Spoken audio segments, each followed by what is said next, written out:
everybody. Just Coach, Mike's not on. Sorry.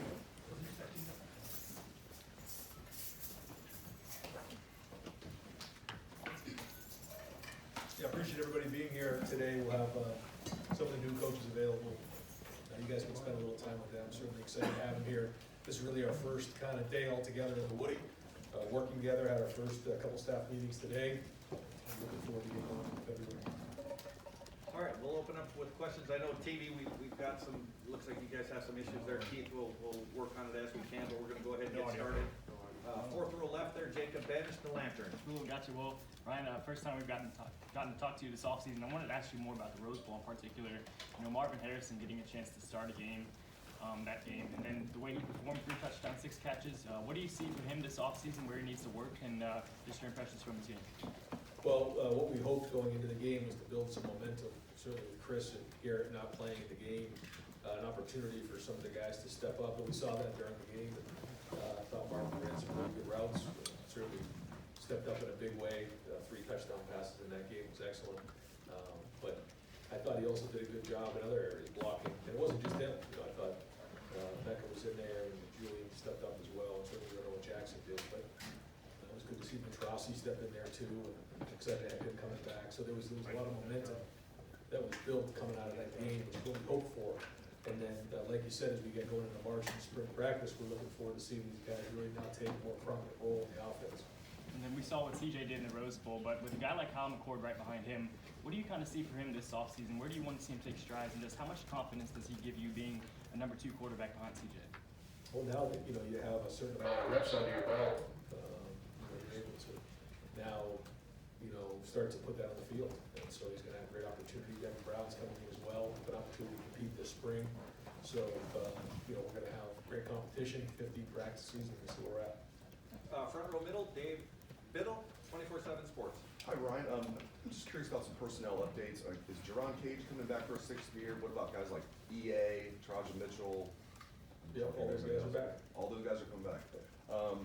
And with super seniors now counting against the 85, where does that leave you scholarship-wise? Are you guys letting a little bit of a crunch there? Is that a concern? Or? Well, I mean, with everything going on, it's kind of a floating number again, as it is year in, year out. I say now more than ever because just of everything that can go on with the transfer portal. So, we want to make sure that, we obviously get the 85, but you have to kind of forecast that out. It kind of puts us in a tough spot because you don't want to be left short. So we'll just keep monitoring it and kind of work through the sport. One more quick one for me. You mentioned Mitch Rossi coming back. Are you guys still going to look for a tight end in the portal, or does Mitch coming back kind of alleviate that situation? We're still figuring that out. Depth, typically we like to have 5 tight ends.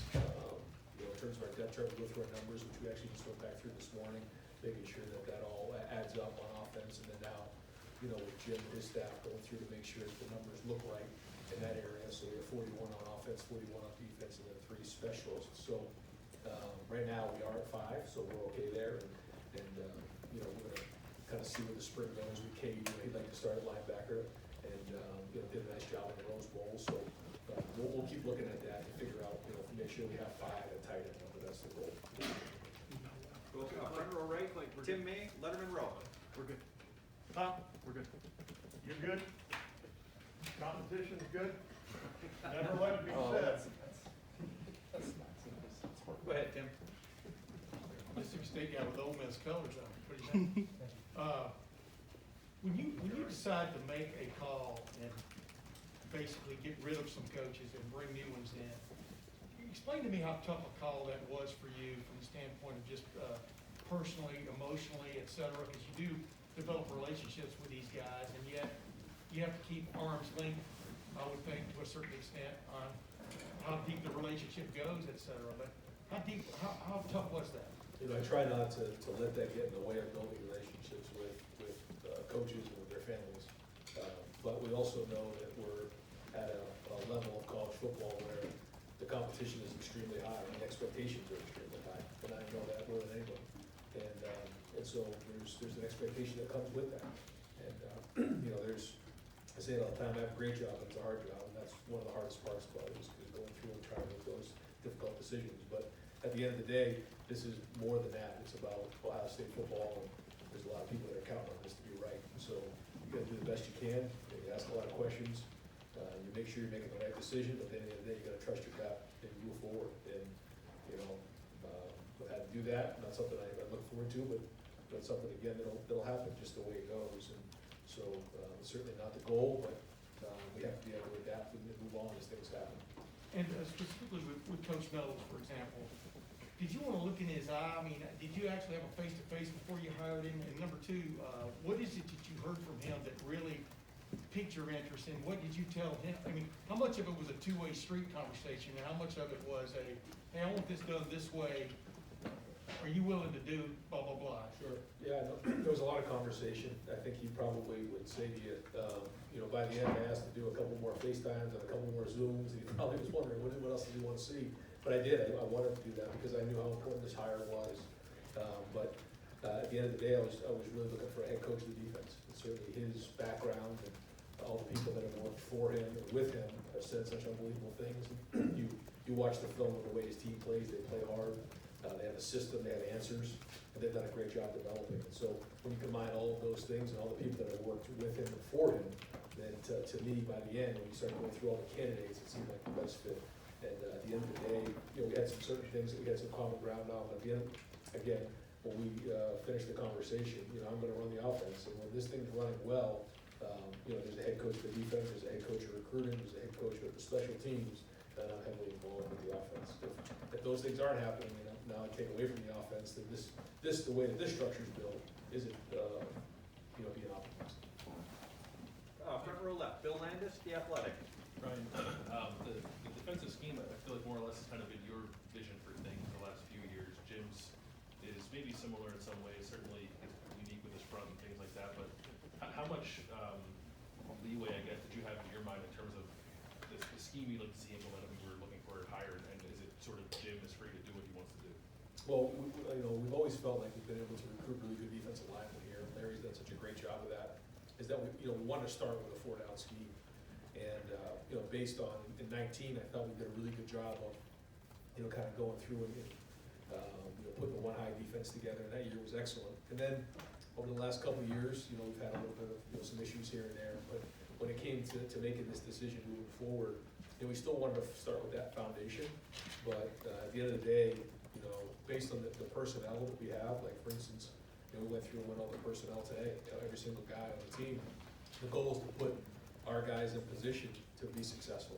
And finding a way to do that, that's the key to college coaching. Just like for us on offense, you know, do you want to be in 10, 11, 12, 13 personnel? You know, you want to, you know, figure out how to optimize your guys, and that's really what the goal is going to be on defense. And so I think that'll look similar to maybe it did at Oklahoma State. I don't know. That's going to be up to the defensive staff to determine. But there'll probably be some other things too, some just different things that guys do well that are on our team right now, and try to figure out what those skill sets are and maximize them to be the most, you know, put them in an environment to be successful. And that's really what it comes down to. So that journey has started now. First day in the Woody after coming off the road recruiting, but I know that journey is going to take a bunch of twists and turns along the way. And, you know, Perry coached probably the two best corners in college football last year. He's got the safeties coach title here. How did you determine with he and Tim who was going to coach corners, who was going to coach safeties, and how will they work together to kind of coach them? Yeah, both Tim and Perry both have tremendous resumes. And so, like you said, what Perry did last year, and then certainly Tim's background, not only playing here, but his background in the NFL, and they both have great secondary background, so they're going to work together, and that's really something that you know, Jim felt strong about. He likes to really coach the linebackers, be able to handle on the front end and the back end, and having two guys back there with the experience that they both have and their resumes is going to be tremendous. And you know, they'll start to build their relationship as time goes on, but just very fortunate to have those guys part of the organization. Third row middle, Doug Lesmerises, Cleveland.com. Ryan, certainly Jim has more experience as a college defensive coordinator than Jeff did or Kerry did when you hired them here. This idea that you wanted to hire a head coach of the defense, do you feel like that's a change at all from how you viewed things before, or is it similar to how you viewed things before with the defensive coordinator? I think when you look at 2019, 2018 to 2019, one of the the advantages coming in as a new staff is that there was a lot in place, and that was something that I felt great about, we felt strong about, it was really good. But there was some carryover there, where this kind of allows us a little bit of a fresh start on defense. And I think this gives us the best opportunity moving forward to, when you look again at the structure, the way things are built here, every staff is different across the country. The head coach is involved with different things. Mine obviously is with the offense, and so I think this gives us the best chance. And I think it was a little bit different because a lot of the guys who were here stayed here, and then this gives us a little bit of a fresh start. Having the promotions of Brian and Tony to pass game and run game coordinator, I know everything is collaborative, but how does that change at all your responsibilities with the offense? Is that a sign, are you stepping back even a small percent from the first couple of years with those promotions? I think when you've had the success that we've had on offense, there's a lot of guys who get poached by other programs. They're highly marketable, and so Brian and Tony are two of them. And so with the success that we've had, we're giving them more responsibility. We're giving them a bump and raise. We're doing a lot of things to try to make sure that they feel like they're being compensated for what they've done. And we've had a lot of success, and that's a good thing. And so that's part of the process of the landscape of college football. And then to tie this all together, you've been doing this head coach thing for a while now. You said different head coaches do it different ways. What in your mind is sort of your ideal delegation of your own duties in terms of your quarterback experience, your play calling experience, your offensive game plan? But you're not just the offensive coordinator. You're the head coach of the entire team. How do you think you have handled that in your first 3 years as the head coach? And is there anything that you would like to change at all, moving forward? Yeah, I think when you look at the first 3 years, there's been a lot of success and things have gone well, but there's some other things to learn from. And I think to your point, as we move forward, the idea of having the head coaches in each of those areas to really own those areas of the organization the program is really important. I think that's something that I have to continually do is just make sure that I'm being really clear with the staff, demand a high level of operation, and then hold them accountable to that. But I think too, when you think about the players on this team and the relationships that the coaches have with the players, and then obviously what I have with the players, I think really if you talk to the guys who have gone through the program and graduated, they feel like they're well taken care of when they're here. They're cared about, and that we care about them. In the same vein, we also have to win every game here. That's part of the expectation. So balancing that is something that I think we've done well, but I also think that we can continually, improve on and try to, adapt to the times too, because there's a lot of changing going on right now, and it's something we talk about on a daily basis. So right next door, Dan Hope, 11 Warriors. Ryan, Tim Walton has NFL experience. Jeff Hafley had that. Kerry Combs had that. It seems like at that cornerback position specifically, you've brought in a lot of coaches with NFL experience. Is that by design, or has it just happened that they've had that experience? Well, Perry is coming, over to coach the safeties, and so we want to find the best coaches possible.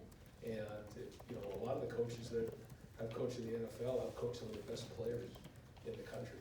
And so when someone comes in as a recruit, they want to be they want to be coached by the best and be developed by the best. And I think that's a little bit of coincidence, but also not. If you're trying to go find the best guy and what he does in his job, a lot of those guys had coached in the NFL. When you look at the resumes, and Tim's one of them. In terms of, you mentioned Jaron and Roger Pellier coming back. I think right now it puts you at like 92 scholarships or something like that. Are you concerned at all about, roster crunch with the numbers you have right now? No, I think, like we talk about, it's gonna take care of itself just by the way that things go right now with the portal. And what I don't really wanna do is be caught, without 85 guys. And so it puts us in a little bit of a tough spot, but we'll keep managing it and trying to figure it out as we go. And just to clarify, Seven Banks hasn't said anything publicly. Has he moved on from the program? He graduated and he's moving on. I do have a meeting with him this morning. Over here to the right, Clay Hall, WSYS.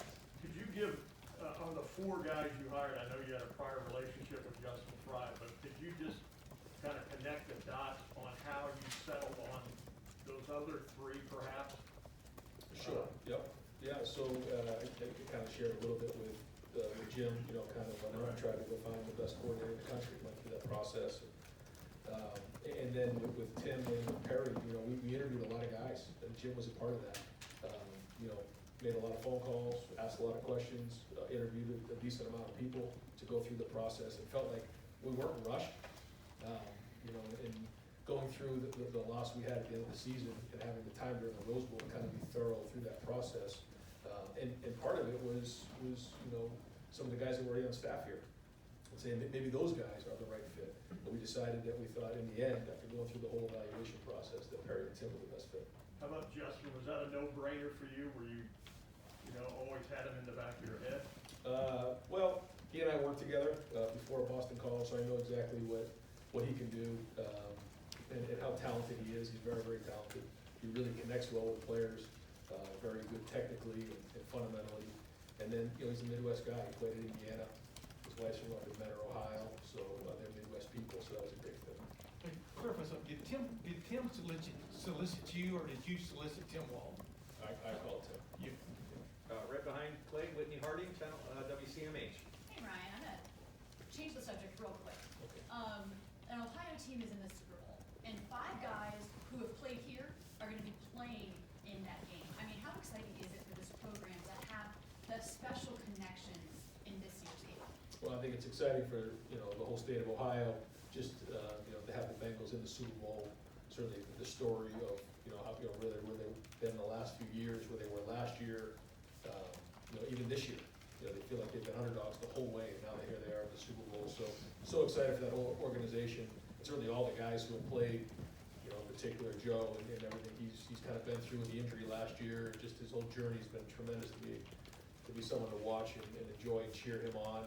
But then, like you said, there's a lot of other Buckeyes on that team, Sam Hubbard, Von Bell, and you know, Eli Apple. I mean, there's a whole bunch of them that played really, really well. So how exciting to come back to your home state and bring your team to a Super Bowl.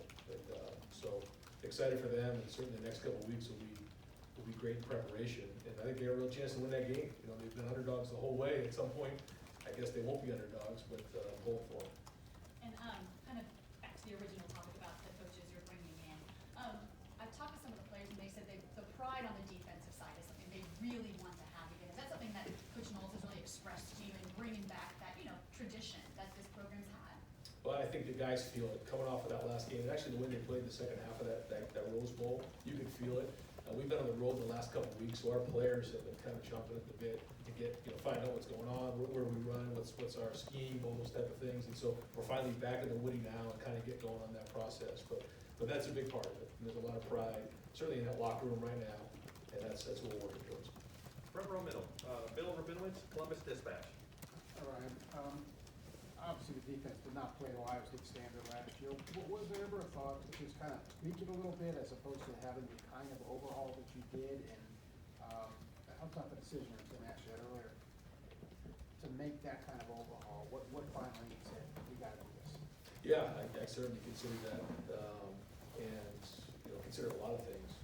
I thought long and hard on it, and weighed heavy on me, but I felt like a fresh start was the right thing to do. I felt like that's kind of what we had been doing the last couple of years, is tweaking it, and bringing a guy in and moving a piece over here. I really want to start fresh and have a system in place so that when something goes wrong, there's an answer to the system, and everybody believes in the system. And I just thought at the time that was the right thing to do. And in terms of Jim specifically, he was in demand. There were a lot of places that were apparently pursuing him. What made you decide he was the guy that you had to have?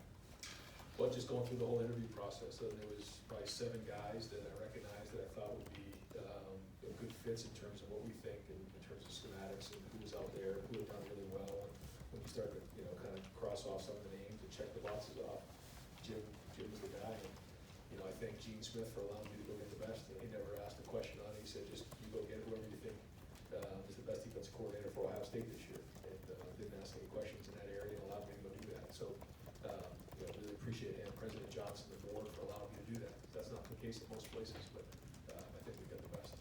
He's an interesting guy, personality from everything I've read.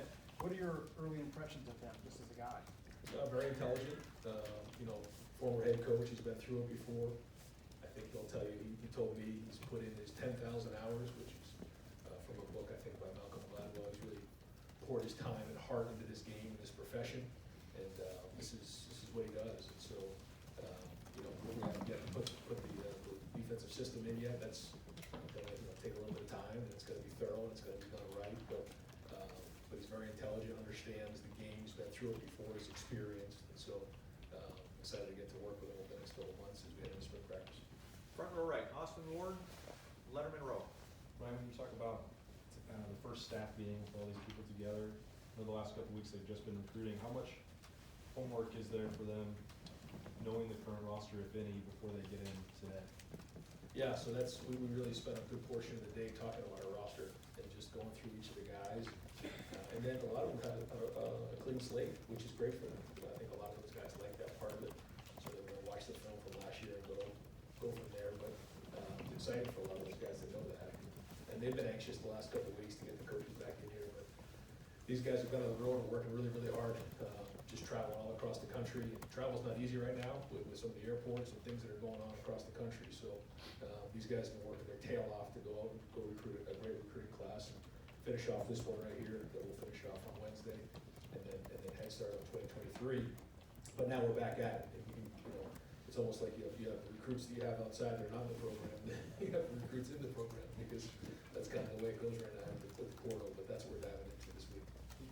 You've gone over this a few times with the tough decisions and the relationships you have with the coaches and their families, but you know, now that that part is over and you go into the first staff meeting and you're standing up in front of that group, what went through your mind when you saw this is the group moving forward here? Just a new group and a fresh start and new ideas, new perspectives, which is a good thing. It's healthy in our organization, especially when we have guys who have been here for, you know, some guys 5, some guys 7. There's been a lot of people who've been here for a long time, and the continuity's been great. That's a big part of our success here. But having fresh ideas and new perspectives is really good and refreshing. Third row right, Nathan Barrett, Cleveland.com. You kind of already hinted at this, but the idea of having the two coaches who are sort of dedicated to the secondary positions, how much did sort of the expansion of safety in this defense play into that? And do you say that Jim was kind of adamant that that's the way he wanted to set up with two assistant coaches who were dedicated? Yeah, you'll have to ask Jim that. I kind of let that up to him, you know, however you wanted to kind of organize that and how he's done it in the past. Kind of allowed that, him to make that decision. You said that you wanted someone to come in and sort of implement a system. You were talking about this in a little bit of a different way than you were just a couple of years ago, where it was more about, this is the defense that I want to have. Was that a conscious decision on your part that you needed to sort of relinquish that to someone else, or how did that? No, I think it just happened naturally with Jeff and I's relationship. When Jeff came in, he came in from the 49ers and you know, really believed in the 4-down, single high, kind of the Seattle Seahawks, Pete Carroll, cover 3 defense that a lot of teams run in the NFL. And really something in college, and now we're doing that. And so when he and I sat down, had a long discussion about that, and then sat down with Greg Madison and talked about his background in terms of the run game up front, it just kind of married together naturally, because I felt like those were the 2 best guys at the time to bring in here. And that just kind of worked out that way. And really, when you think about the team that we had, it just made sense, you know, with Chase and you know, some of the guys we had up front at the time. It just made sense with Jeff, Jordan at free safety, and those guys are still playing in the NFL now. So at that time, that was the right thing to do, and now it's not a big change. Knowing then that Jim was then going to now bring in his scheme, was there something about that scheme when you studied it that you thought would fit this personnel, or just that you generally thought as an offensive coordinator, like this is going to give a team problems? Both. Yeah, I mean, I think that he does. You know, he starts in the 4-down and then can kind of change from there and really attacks the offense on how they're doing things, just the way they play. And but I think when you look at the personnel we have right now on defense, you know, it's going to fit really well with what he's going to do as we head into next year. Front row right, Joey Kaufman, Columbus Dispatch. Ryan, last week, Athletic Department announced having a new NIL edge team to help facilitate NIL deals for players. What do you see as the impact of having that infrastructure in place where that's now something that the Athletic Department can do? Yeah, it's huge. I mean, this past year has been a learning experience for all of us to try to figure out where this is and where it's going. Some of the opportunities that our players have had are in in some metrics, the number one in the country, just with the city of Columbus, the brand of Ohio State, the brand of Ohio State football. Some of our guys have really capitalized on this. It's been tremendous, some of the opportunities that they've been afforded.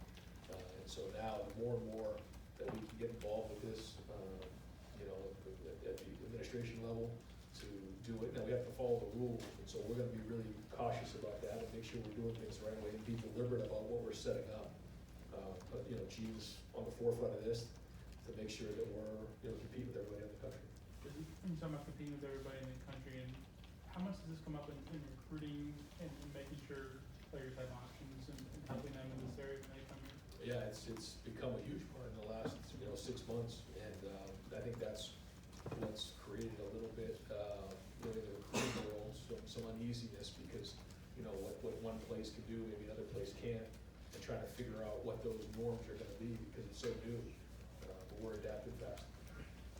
Front row, I'm sorry, third row left, Steve, Hellwagon, 24/7 Sports. Yeah, Coach.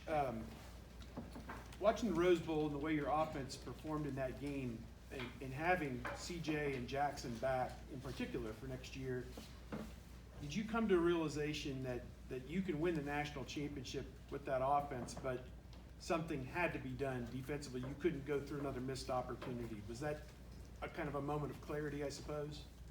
I mean, I don't know if I looked at it just like that. I hear what you're saying, but to me, you know, this is right now. Our focus is just on this off-season program. We got back in here. We had a leadership vote on our leadership committee. The leadership committee met. We set the expectations for the off-season. That was a huge part of what we did when we first got in here. These guys have been diving into that. Coach Mick and everything we're doing in the off-season is so important. The next, it's a 7-week window into spring ball. But, you know, we do have a talented team. We have a talented team coming back a lot of times, but we do have some veteran players in certain spots. And I think all the stuff that we did last year with playing young players, you know, hopefully is gonna pay off next year. That's the idea. And that there were some growing pains along the way, but a lot of young players on both sides of the ball got a lot of experience. And just those two guys, what do you do to push them to be even better without getting bored if the competition in practice or in a game isn't, it's too easy for them at times? I don't know. What do you do so that they avoid stepping into that pothole and not taking a step back, I guess? Well, I think, and this is a conversation down the road with these guys, is that it's really just about the process on a daily basis. It's about them and the standard they set. And we talk about that a little bit, but it's gonna be more than ever. Because like you said, there's gonna be games that you feel a certain way coming out of the game, but then when you play against a team that you know, is a little bit more competition or in the conference play or something like that, those things are gonna pop up. So this is gonna be a constant battle of who can bring it week in and week out, and that's a way down the line. But those guys will buy into that. They understand. They're highly motivated. You can tell by the way they came into that Rose Bowl, coming off of that last game, how highly motivated they are. And now they're taking the steps as leaders. You know, they certainly played last year and were high impact guys, but now they're stepping up as leaders, and that's a whole different deal. And so we explained what a leader was, what a leader does. And if you want to be a leader, go meet us in the weight room in 15 minutes, and we did. And a bunch of guys went in there, we voted on that, and now these leaders have been selected, and now we're into this off-season program, which I think is going to be critically important to when we get into next fall. Got time for just a couple more, folks. Front row left, Stephen Means, Cleveland.com. I was 40 assistant coaches, 3 of them on the defensive side of the ball, one of which hasn't been in college football for over a decade. The other 3 are clearly moving up a step as far as high-profile programs that they're working with.